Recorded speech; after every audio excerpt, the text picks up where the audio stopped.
할렐루야. 오늘도 인터넷을 통해 예배드리는 성도 여러분에게 하나님의 크신 은혜와 사랑이 함께 하시기를 기원합니다. 오늘도 저는 지난번에 이어서 구약 예레미야서의 말씀을 통해서 여러분과 함께 갈 길과 할 일이라는 제목으로 은혜를 나누고자 합니다. 성경에 보면은 해 아래는 새 것이 없다는 말이 있습니다. 이미 있던 것이 후에 다시 있겠고 이미 한 일을 후에 다시 하게 된다는 전도서의 말씀이 있습니다. 여러분, 인간의 삶의 역사는 전도서의 말씀대로 반복되는 일들이 많이 있습니다. 그래서 역사를 공부하면 지혜와 교훈을 얻을 수 있습니다. 우리는 성경에 나오는 과거 이스라엘 민족의 이야기를 통해서 우리 신앙의 안목도 키우게 되고 우리 믿는 사람의 정체성도 새롭게 할 수가 있습니다. 이스라엘은 화면에서 보듯이 솔로몬 왕 이후에 북왕국 이스라엘과 남왕국 유다로 나누어지게 되었습니다. 예레미야는 주전 647년경에 유다 왕국에서 태어나 70년간 예언자로서 활동했던 인물입니다. 당시 유다 백성들은 하나님의 선민임에도 불구하고 하나님의 말씀대로 살지 않았습니다. 하나님께 등을 돌리고 하나님이 싫어하는 우상을 섬기고 악을 행하였습니다.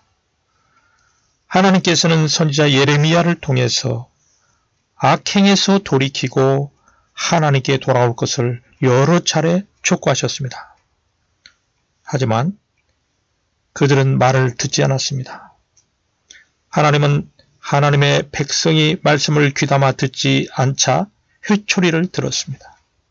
당시 강대국이었던 바벨론을 회초리로 삼아서 그들을 징계하셨습니다.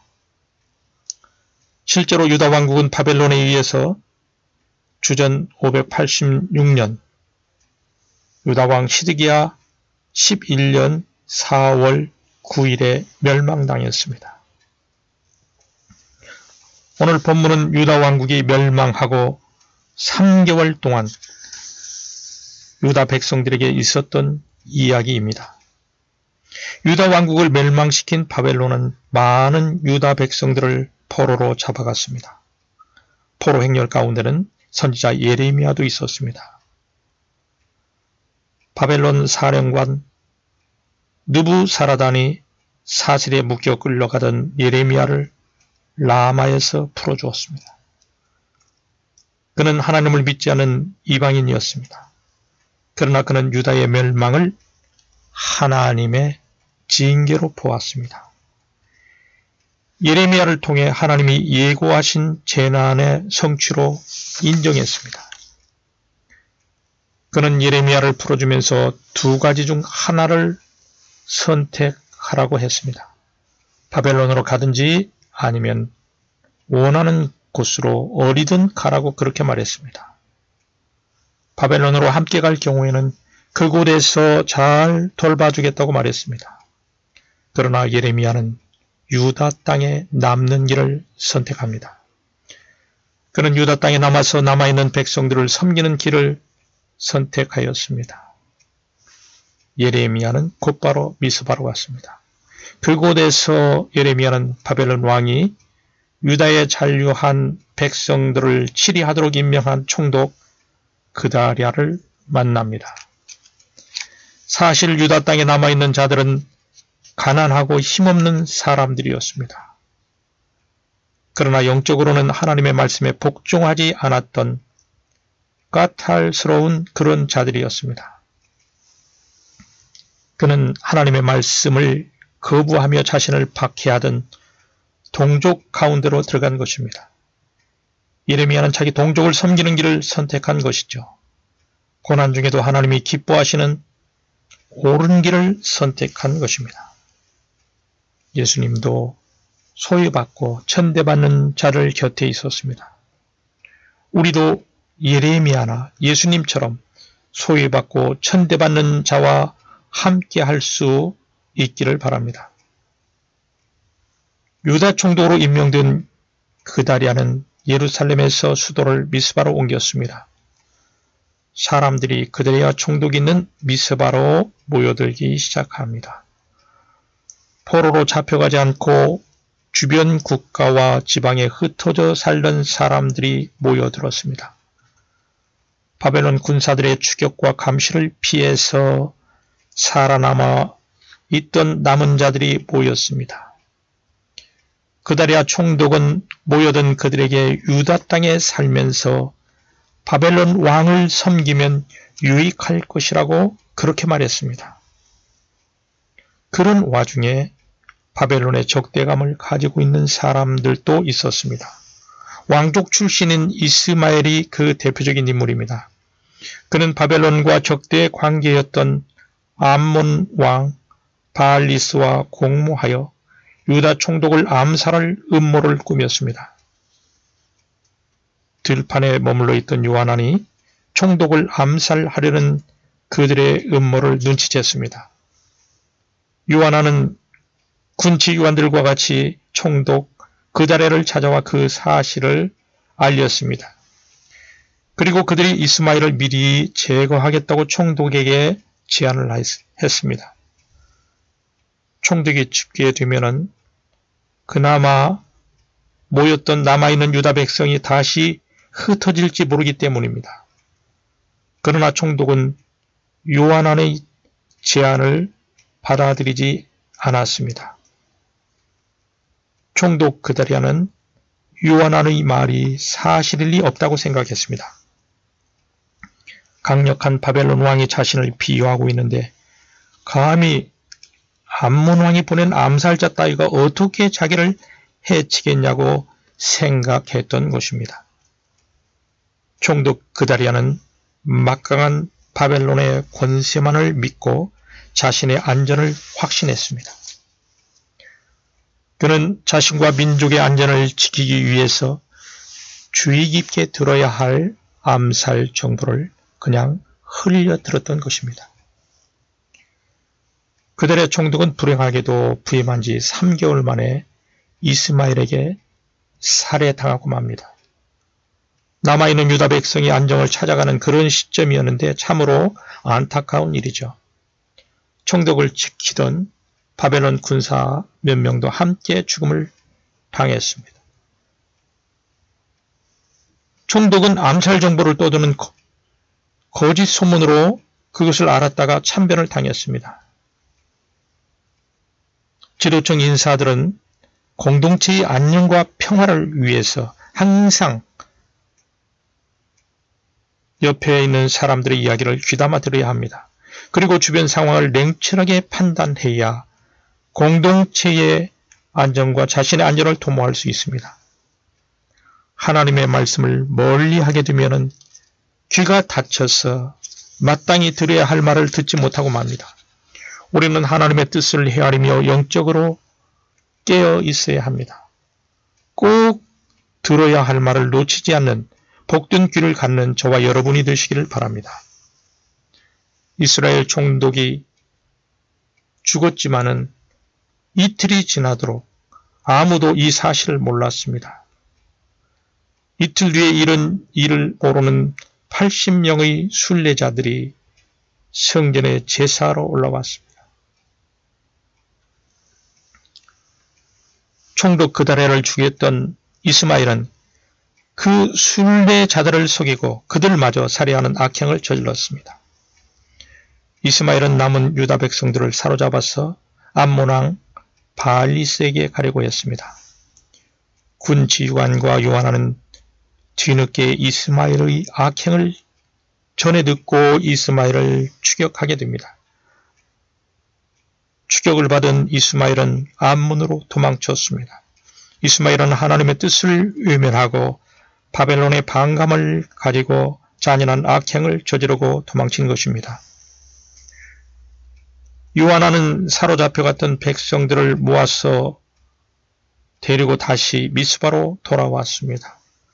요한나는 그들의 총독이 죽은 일 때문에 바벨론 왕이 문책할까 봐서 두려워했습니다. 바벨론 왕이 남은 백성들에게 보복할 것으로 생각했던 것이죠. 요한나는 남은 백성들을 데리고 안전하게 보이는 애굽으로 망명을 가고자 하였습니다. 요한난과 군 지휘관들은 백성들과 함께 애굽으로 가다가 베들레헴 땅에 들렸습니다. 그들은 예레미야를 찾아서 하나님께 기도해 주기를 부탁합니다. 이렇게 부탁하죠. 당신의 하나님이 마땅히 갈 길과 할 일을 보여주시기를 원한다며 기도 부탁을 합니다. 그들이 예레미야에게 기도 부탁을 통해서 알고 싶어 한 것은 두 가지였습니다. 하나는 그들이 마땅히 가야 할 길이 어디인가 하는 것이었고, 다른 하나는 그들이 마땅히 행해야 할 일이 무엇인가 하는 것이었습니다. 그들은 예레미야를 통해서 주시는 하나님의 말씀에 순종하겠다고 맹세하였습니다. 본문 5절 6절에 보면은 그들은 3번씩이나 하나님께 순종할 것임을 강조했습니다. 심지어 하나님이 증인이 되어 달라고까지 하였습니다. 그러나 기도 부탁을 하면서 이상하게 당신의 하나님이란 그런 표현을 사용합니다. 당신의 하나님이라는 표현은 자신들과 하나님 사이에 선을 긋는 듯한 그런 표현입니다. 유다 백성들은 하나님의 백성들입니다. 하나님이 이제까지 그들의 하나님이 되어주셨습니다. 그런데도 기도 부탁을 하면서 하나님을 마치 자신들과 관련이 없는 분처럼 말했습니다. 하나님이 들으실 때 얼마나 섭섭했겠습니까? 우리의 하나님이라 말하지 않고 당신의 하나님이라 말하며 하나님을 객관화 시켜서 불렀습니다. 여러분, 하나님께 어떤 칭호를 붙여 말하는가에 따라서 그 신앙 상태를 알 수가 있습니다. 하나님께 나아갈 때 당연히 나의 하나님 또는 우리의 하나님이라고 부르며 나가야 되지 않겠습니까? 당신의 하나님이라고 부르는 표현은 나와는 상관없는 당신의 하나님이라는 말과 같습니다. 그런 태도는 그들의 마음속에 하나님께 순종할 의지가 없음을 암시하는 것입니다. 그럼에도 불구하고 예레미야는 자기 할 일을 다 합니다. 너희의 하나님이라고 고쳐 부르면서 너희를 위해서 기도하겠다고 그렇게 말합니다. 그리고 하나님이 주시는 응답을 숨기지 않고 다 말해 주겠노라고 약속합니다. 요한나의 무리가 기도를 요청한 지 열흘이 지난 후였습니다. 비로소 하나님의 말씀이 예레미야에게 임했습니다. 예레미야는 지휘관들과 모든 백성을 불러서 하나님의 말씀을 전합니다. 하나님께서 예레미야에게 주신 응답은 두 가지 형태의 조건문으로 되어 있습니다. 그 처음 것은 긍정적 형태의 응답입니다. 그들이 유다 땅에 머물면 하나님께서 세우고 무너뜨리지 않을 것이라고 말씀합니다. 그들을 식물로 비유해서 심고 뽑지 않을 것이라고 말씀합니다. 다시 말해서 하나님의 은총을 원한다면 그들이 유다 땅을 떠나지 말라는 것입니다. 하나님께서는 그들에게 너희가 두려워하는 바벨론 왕을 겁내지 말라고 그렇게 42장 11절에서 말씀하십니다. 하나님께서 너희와 함께 있어 너희를 구원하여 바벨론 왕의 손에서 너희를 건지리니 두려워하지 말라고 그렇게 말씀하십니다. 11절 말씀에 보면은 두려워 말라, 겁내지 말라는 문장이 3번씩이나 들어있습니다. 바벨론 왕을 결코 두려워해서는 안 되고 그럴 필요도 없음을 강조하신 것입니다. 42장 12절에 보면은 하나님께서 너희를 불쌍히 여기리니 바벨론 왕도 너희를 불쌍히 여겨 너희를 너희 본향으로 돌려보내리라고 말씀하십니다. 유다 백성을 향하신 하나님의 긍휼하심이 바벨론 왕에게 전달되어서 그 역시 유다 백성을 긍휼히 여기실 것이라는 것입니다. 이 말은 바벨론 왕보다 하나님의 권세와 주권이 훨씬 우월함을 강조하는 말입니다. 두 번째 응답은 부정문 형태로 되어 있습니다. 그들이 전쟁도 없고 양식이 없어 줄이지 않는 애굽 땅에 가서 살겠다고 고집할 경우에 받게 될 부정적인 응답입니다. 그들에게 칼과 기근과 전염병이 따라붙어 애굽에서 죽게 될 것이라고 경고하십니다. 다시는 그들이 유다 땅을 볼 수 없게 될 것이라고 그렇게 하나님이 말씀하십니다. 참으로 두려운 말씀이죠. 앞서서 이미 유다 왕국은 바벨론의 침공으로 멸망을 당했습니다. 백성들이 우상 숭배하고 악행을 일삼아 하나님이 바벨론을 통해서 징계하셨던 것이죠. 하나님은 징계하시지만 70년이 지나면 회복시켜 주시겠다고 약속하셨습니다. 죄의 백성들이 징계를 받고 있다 할지라도 하나님 말씀을 청종하면 회복이 따르게 됩니다. 그래서 징계 중에도 우리는 회복을 기다리면서 인내할 수가 있습니다. 그러나 징계 중에도 끝까지 불순종을 하게 되면 멸망당합니다. 바벨론이 두려워 애굽으로 도피할 경우에는 재앙만 있다고 말했습니다. 거기에는 회복의 약속이 없습니다. 다시는 유다 땅을 보지 못하게 된다는 이야기만 있을 뿐입니다. 그래서 하나님의 말씀은 애굽으로 가지 말고 그냥 유다 땅에 있으라는 말씀이었습니다. 그러나 그들은 바벨론 왕이 보복할 것이라는 인간적인 생각이 앞섰던 것이죠. 주변의 상황을 중요시하게 되면 하나님의 말씀에 순종할 수 없습니다. 여러분, 믿음은 상황을 따라가는 것이 아니라 하나님의 말씀을 따라가는 것이 믿음입니다.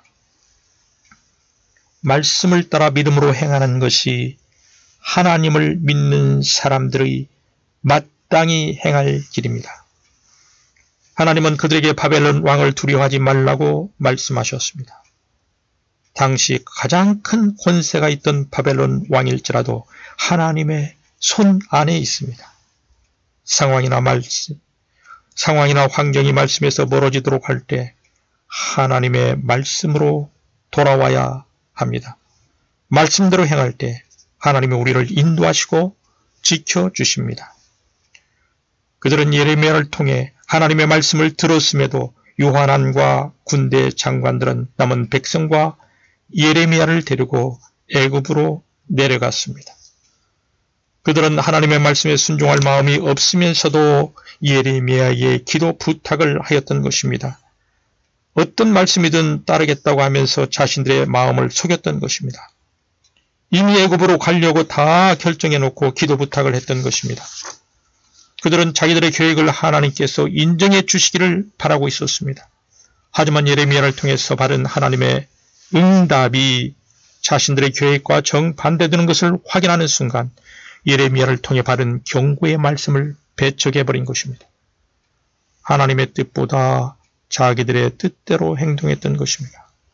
하나님을 거역하는 사람들은 이기적이고 세속적인 안정을 가장 중요시하는 특징이 있습니다.